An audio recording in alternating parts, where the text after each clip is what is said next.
नमस्कार, स्वागत है आप सभी का वीके न्यूज में। मैं हूं आपके साथ दीपिका पांडे। जब भी चुनाव के रिजल्ट आते हैं, आप हमेशा ये सुनते होंगे कि कांग्रेस की जमानत जब्त हो गई, आपकी जमानत जब्त हो गई, या फिर ये कैंडिडेट अपनी जमानत नहीं बचा पाया।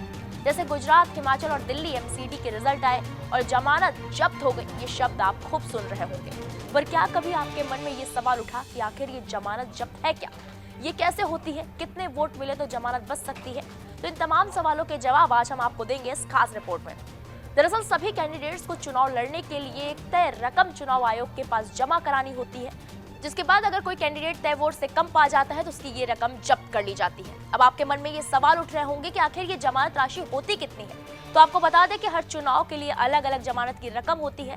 लोकसभा और विधानसभा चुनाव में जनरल और SC/ST वर्ग के उम्मीदवारों के लिए अलग अलग जमानत राशि होती है, जबकि राष्ट्रपति और उपराष्ट्रपति के चुनाव में सभी वर्ग के उम्मीदवारों के लिए एक ही राशि होती है। कुल मिलाकर ये जान लीजिए कि पंचायत चुनाव से लेकर राष्ट्रपति के चुनाव तक हर चुनाव में लड़ने वाले उम्मीदवार को जमानत राशि देनी ही होती है।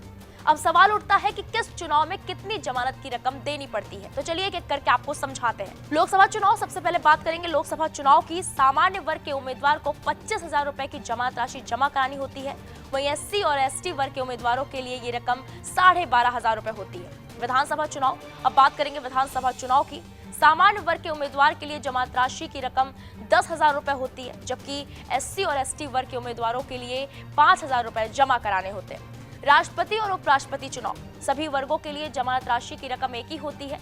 राष्ट्रपति और उपराष्ट्रपति के चुनाव के लिए उम्मीदवार को 15,000 रुपए चुनाव आयोग के पास जमा कराने होते हैं। अब बात करेंगे कि आखिर कितने वोट पर जमानत जब्त होती है। चुनाव आयोग के मुताबिक जब कोई उम्मीदवार सीट पर पड़े कुल वोटों का 1/6 यानी कि 16.66% वोट हासिल नहीं कर पाता तो उसकी जमानत जब्त कर ली जाती है। मान लीजिए किसी सीट पर 1 लाख वोट पड़े हैं और वहां 5 उम्मीदवारों को 16,666 से कम वोट मिले हैं तो उन सभी की जमानत जब्त कर ली जाएगी। यही फॉर्मूला राष्ट्रपति और उपराष्ट्रपति के चुनाव पर भी लागू होता है। राष्ट्रपति और उपराष्ट्रपति चुनाव लड़ने वाले उम्मीदवार को अपनी जमानत बचाने के लिए 1/6 वोट हासिल करने होते हैं। अब आपको ये भी बता देते हैं कि जमानत राशि को कैसे बचा सकते हैं। तो चलिए एक एक करके आपको पॉइंट वाइज समझाते हैं। जब किसी कैंडिडेट को 1/6 यानी कि 16.66% से ज्यादा वोट हासिल होते हैं तो उसकी जमानत राशि लौटा दी जाती है। जीतने वाले उम्मीदवार को भी उसकी रकम वापस कर दी जाती है, भले ही उसे 1/6 से कम वोट मिले हों।